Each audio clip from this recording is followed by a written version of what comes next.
নমস্কার, আমি ডক্টর নীলাঞ্জনা চট্টোপাধ্যায়। আমি জেনারেল ডেন্টাল প্র্যাকটিশনার। এখন আমি আপনাদের সঙ্গে যে টপিকটা নিয়ে আলোচনা করতে চলেছি, এটাও একটি কমন সমস্যা এবং অনেকেরই এই সমস্যাটায় ভুগতে দেখা যায়। এটা নিয়ে কনসিয়াসনেস অবশ্যই একটু কম আছে।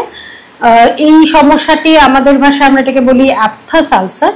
এটা এক ধরনের ঘা, যেটা আপনার ঠোঁটে, জিভে এবং মুখের ভেতরে নরম অংশে, নরম যে অংশগুলি আছে বিভিন্ন জায়গায় হতে পারে, ঠোঁটে হতে পারে, জিভে হতে পারে এবং ভিতরে মুখের ভিতরে নরম চামড়ার ভিতরে হতে পারে।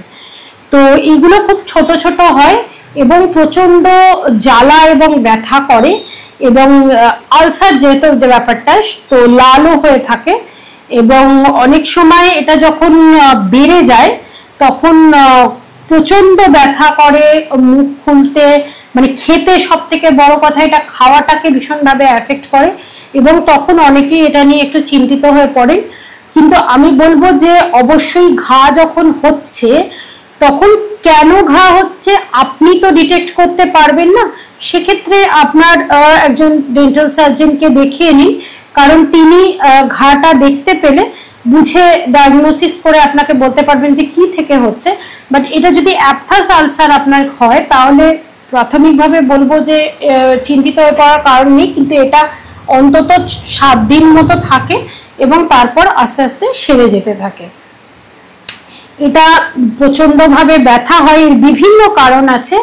মানসিক চাপ এর একটি কারণ, যে স্ট্রেস যারা হয়ে থাকে, হয়তো খুব কাজের আপনার চাপ চলছে, বা অপুষ্টিতে যারা অনেক সময় ভুগছেন, প্রপার ডায়েট ইনটেক হচ্ছে না, এবং যদি মেয়েদের মাসিক চলাকালীন বা মাসিকের সময়ের আগে এটা হতে পারে, বা যাদের মহিলাদের পোস্ট মেনোপজাল যে টাইমটা, এই সময়ও হতে পারে। এছাড়াও বিভিন্ন ফ্যাক্টর আছে যেটা নিয়ে এটা ডিসকাস করা যেতে পারে, কিন্তু আমি খুব ছোট করেই বলছি। আর যদি এই ঘাটা 3 থেকে 4 মাস অন্তর দেখছেন যে বারে বারে হচ্ছে, তখন কিন্তু এটাকে বলা হয় রিকারেন্ট অ্যাপথাস স্টোম্যাটাইটিস। এবং এই ধরনের ঘা যদি হয় তখন আপনি কি করবেন, প্রচুর জল পান করবেন, আপনার রেস্টটা যেন পর্যাপ্ত হয় সেটা খেয়াল রাখবেন। যে বিষয়ে টেনশন হচ্ছে সেটা আপনাকে আইডেন্টিফাই করতে হবে যে আপনি স্ট্রেসড রয়েছেন, সেটা যাতে মানসিক চাপটা একটু কমানো যায় সেটা দেখতে হবে। ডায়েটটা একদম ঠিকঠাক রাখতে হবে, ফল, শাকসবজি এবং পুষ্টিকর খাওয়া দাওয়ার দিকে নজর দিতে হবে। এই সময় কোল্ড ড্রিঙ্কস, প্যাকেটজাত জিনিসপত্র খাওয়া, সিগারেট তো অবভিয়াসলি না, তামাক জাতীয় জিনিস যেগুলো আছে একদমই না, প্রচন্ড ঝাল, তেল, মশলা এই ধরনের জিনিসও খাওয়া চলবে না। আপনি কি করতে পারেন সেটা হচ্ছে যে মাল্টিভিটামিন একটু খাওয়া যেতে পারে, সেটা অবশ্যই যদি আপনার ডক্টর বলেন তাহলে সব থেকে ভালো। মাল্টিভিটামিন এই সময় খাবেন, ডায়েটের মাধ্যমে যাতে আপনার ভিটামিন মিনারেলসের ইনটেকটা বাড়ে সেটা খেয়াল রাখতে হবে। এছাড়াও কিছু অ্যানেস্থেটিক জেল আছে যেটা জায়গাটাকে এই সময়টা একটু অবশ করে রাখবে।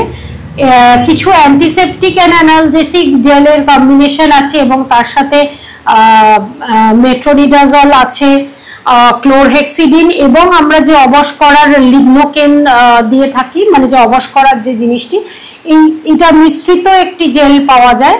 এবং কিছু অন্য জেলও আছে যেটাতে অ্যান্টিসেপটিক এবং অ্যানালজেসিক প্রপার্টি আছে, যেটা অবশ করবে প্লাস কিছুটা হিলিংয়েও হেল্প করবে।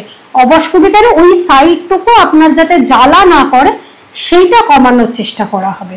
তো এইভাবে কিছুদিন আপনাকে ওটা হয়তো টপিক্যালি 3 থেকে 4 বার অ্যাপ্লাই করতে বলা হয়। জেলটা অ্যাপ্লাই করার পর অবশ্যই করে আধ ঘন্টা আপনি মুখে জল টল দেবেন না, আপনার আঙুল যে হাতে পরিষ্কার করে অল্প করে জেলটা নিয়ে ওখানে অ্যাপ্লাই করবেন এবং অন্তত আধ ঘন্টা 40 মিনিট বলা হয় যে জল না দিতে এবং কিছু না খেতে বা মুখ কুলকুচি তক্ষুনি না করতে, যাতে ওষুধের এফেক্টটা আপনি পান। এটাই দিনে 3 থেকে 4 বার টানা 7-10 দিন অ্যাপ্লাই করতে বলা হয়। বেশিরভাগ ক্ষেত্রে এতেই সেরে যায় এবং সেই সাথে কিছুটা লাইফস্টাইল মডিফিকেশন লাগে। অবশ্যই খুব গরম কিছু বা যেটা আমি বললাম এর আগেও, ঝাল, তেল, মশলা, তামাক জাতীয় জিনিস এগুলো খাবেন না।